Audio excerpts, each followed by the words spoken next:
Annyeong guys, welcome to Criminal Case. Terima kasih sudah mampir, jangan lupa like, comment, dan subscribe. Jadi Criminal Case kita hari ini, The Black Dahlia Murders. Mungkin bagi kalian sudah pernah mendengar istilah The Black Dahlia Murder dari nama sebuah band metal terkenal. Ternyata nama itu terinspirasi dari sebuah kasus penghilangan nyawa yang sampai saat ini belum terpecahkan. The Black Dahlia Murders bisa disebut sebagai kasus penghilangan nyawa mutilasi seorang wanita cantik bernama Elizabeth Short yang dijuluki Black Dahlia. Kasus ini memang menyita banyak perhatian pada tahun 1947. Selain karena kondisi korban dan wajahnya dirusak, serta simpang siur konspirasi yang beredar pada saat itu, memicu banyak perhatian. The Black Dahlia sendiri adalah julukan untuk Elizabeth Short, wanita muda berusia 22 tahun asal Los Angeles. Mengutip Mental Floss, julukan The Black Dahlia itu asal dari teman-teman korban lantaran karena Elizabeth ini menyukai sebuah film yang berjudul The Blue Dahlia, karya Raymond Chandler yang populer pada saat itu. Lalu, kenapa menjadi The Black Dahlia bukan The Blue Dahlia berdasarkan film yang disukai si Elizabeth ini sendiri? Karena berdasarkan teori yang ada, Elizabeth sendiri warna rambutnya hitam dan kesukaannya mengenakan gaun hitam. Ia akhirnya dijuluki The Black Dahlia. Sayangnya namanya kini tinggal kenangan lantaran karena kasus mengerikan itu. Adapun latar belakang korban tersebut yaitu Elizabeth Short adalah, the biografi menyebutkan Elizabeth adalah anak ketiga dari 5 bersaudara, yaitu dari pasangan Cleo Short dan Phoebe May Sawyer. Cleo, yaitu ayah Elizabeth Short, meninggal dunia ketika Elizabeth Short masih berusia 5 tahun.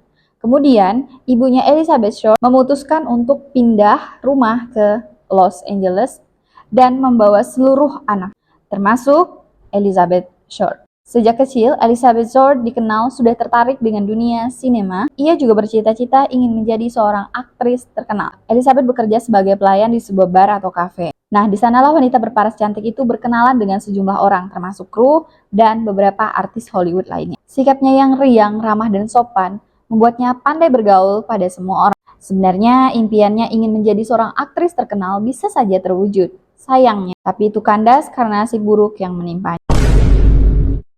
Pagi hari pada tanggal 15 Januari 1947, Betty Bersinger, seorang ibu rumah tangga, sedang keluar rumahnya sambil mendorong stroller atau kereta bayi yang berisi Anne, anaknya yang berusia 3 tahun. Pagi itu, Betty hendak pergi ke toko reparasi sepatu di South Norton Avenue, Los Angeles, California. Ia menyusuri trotoar sepanjang jalanan di lingkungan Limit Park yang kala itu masih sepi dan belum berkembang seperti saat ini. Nah, pada pukul 10 waktu setempat, Betty tertuju pada benda yang tergeletak di lahan kosong di blok 3800 di antara Jalan Coliseum dan Jalan West. Semakin dekat, Betty melihat benda itu seperti manekin, tapi sayangnya Betty tidak mendekati lebih jauh lagi. Tapi akhirnya Betty pergi dan kemudian ia menceritakan apa yang baru saja dialaminya atau apa yang baru saja dilihatnya, karena ia juga merasa mungkin sedikit ada keraguan juga dari apa yang sudah ia lihat. Akhirnya ia menceritakan kepada pemilik rumah yang kemudian didatanginya. Setelah tahu dan cukup penasaran juga, si pemilik rumah ini akhirnya menyarankan Betty untuk menghubungi polisi setempat.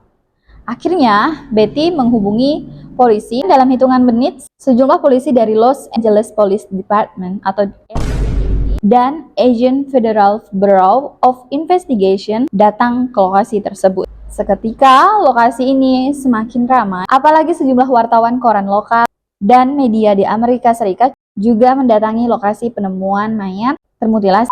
Karena begitu jaraknya yang kemudian sangat dekat, Betty pun terkejut karena akhirnya ia tahu bahwa benda tersebut ternyata mayat manusia. Mirisnya saat ditemukan, jasadnya terpotong menjadi 2 dan wajahnya sangat pucat karena kehilangan banyak darah. Herannya lagi, tubuhnya dipotong dengan presisi bedah, serta tidak meninggalkan trauma pada organ dan tulang. Wajahnya juga dipotong dari mulut sampai ke telinga, sehingga meninggalkan senyuman yang menakutkan. Polisi tak menemukan darah di tubuh korban, dan sekitar tempat mayatnya ditemukan bersih. Tak ada setetes pun darah yang tercecer. Polisi pun menyimpulkan, setelah dibunuh dan dimutilasi, jenazah korban dicuci bersih sebelum dibuang. Dari hasil otopsi, korban sempat mengalami tindakan kekerasan sebelum tewas. Ditemukan bekas luka, ikatan tali di pergelangan kaki dan tangan korban. Penghilangan nyawa diduga dilakukan 10 jam sebelum mayat itu ditemukan.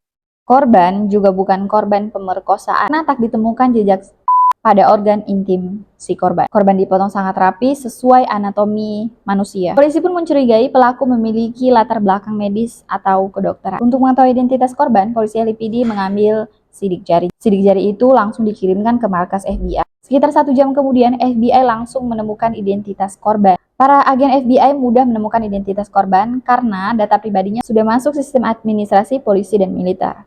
Dan mayat itu diidentifikasi sebagai Elizabeth Short yang sudah dilaporkan terakhir kali dilihat pada tanggal 9 Januari dan juga telah dikabarkan hilang oleh kerabatnya.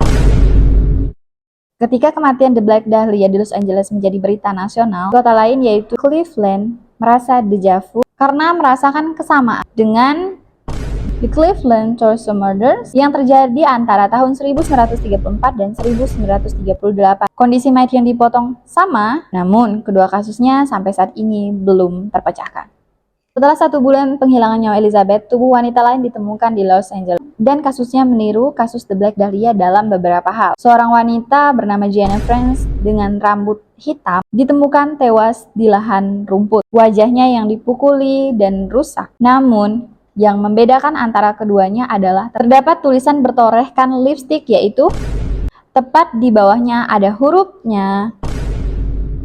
Orang-orang dengan cepat menghubungkan BD dengan kasus Black Dahlia. Tetapi polisi dengan hati-hati menghubungkan kedua kasus tersebut secara resmi. Seperti kasus Elizabeth, penghilangan nyawa Jenny belum terpecahkan.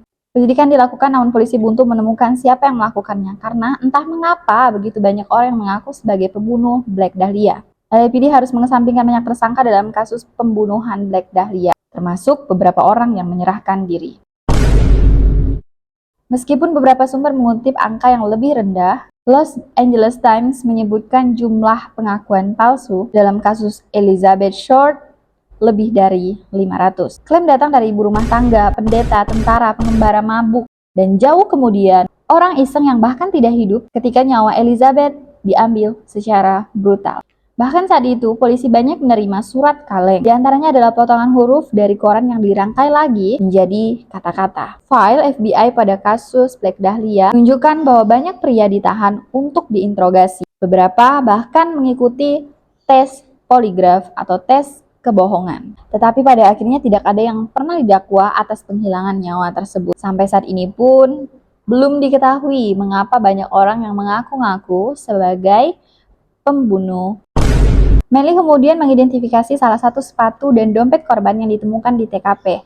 Namun alibinya dinyatakan tidak bersalah dan dibebaskan dari kesalahan. Pada akhir Januari, sebuah amplop berlaberkan kata-kata "surga ada di sini" tiba di kantor penyidik. Di dalamnya ada koleksi dokumen pribadi Elizabeth Short, termasuk akte kelahirannya, kartu jaminan sosial, dan buku alamat dengan nama Mark Hansen. Polisi melacak sekitar 75 pria dari buku tersebut, yang sebagian besar hanya bertemu sebentar dengan pemiliknya, serta Hansen, pemilik klub malam yang sukses. Hansen membenarkan bahwa Elizabeth Short telah jatuh di rumahnya. Sebuah penjelasan yang sesuai dengan profilnya yang berkembang sebagai seorang gelandangan yang mengandalkan simpati orang lain, dan dia segera dicoret dari daftar tersangka. Dari berkas kasus Black Dahlia, banyak pria yang ditahan untuk tes poligraf, tapi tak pernah ada satupun orang yang terdakwa atas penghilangan nyawa Elizabeth Short tersebut. Setidaknya polisi menjadikan 6 orang tersangka utama, salah satunya George Hodel, yaitu seorang dokter pengelola klinik penyakit kelamin di Los Angeles. Tetapi polisi kembali melepaskannya karena tak cukup bukti untuk mendakwanya. Akhirnya kasus itu dihentikan selama bertahun-tahun. Hingga kemudian kasus ini ramai kembali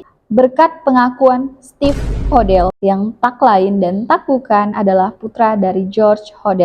Dalam bukunya yang berjudul Black Dahlia, The True Story, terbitan tahun 2003.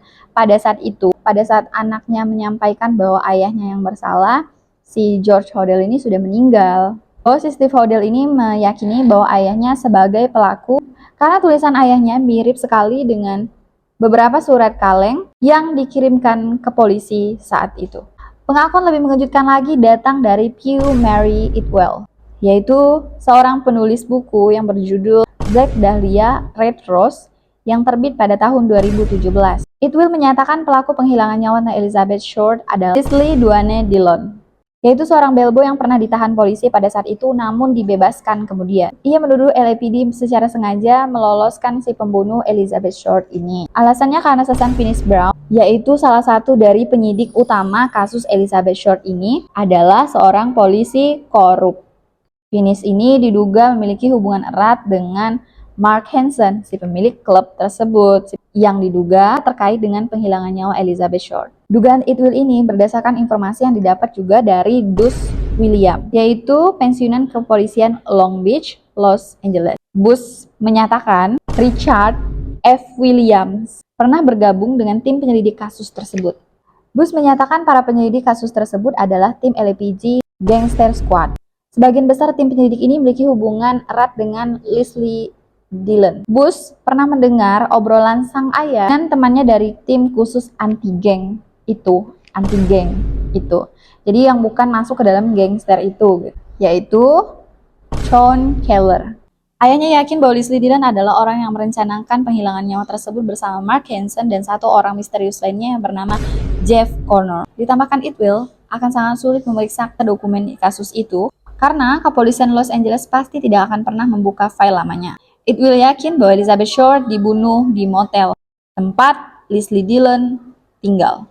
Hal ini berdasarkan dari laporan pasangan Henry dan Flora Hoffman, pemilik motel itu, yang menemukan salah satu kabin mereka berlumuran darah dan kotoran pada tanggal 15 Januari 1947. Ditambahkan keterangan seorang saksi yang melihatnya bahwa ia melihat seorang wanita berambut gelap mirip dengan Elizabeth bersama seorang pria mirip dengan Mark Hansen. Kasus ini tertutup karena Mark Hansen memiliki hubungan dengan para polisi, ucap Itwell di majalah Rolling Stone. Keterangan Itwell maupun Bush tampaknya kurang dipercaya oleh berbagai pihak di Amerika Serikat. Setelah ditemukan tewas, jasad Elizabeth Short dimakamkan ibunya di pemakaman umum Oakland. Dan ibunya langsung pindah ke Oakland agar dekat dengan makam anaknya, yaitu Elizabeth Short. Hingga kini, kasus penghilangan nyawa brutal itu masih menjadi misteri. Dan kini, tak ada yang bisa membuktikannya.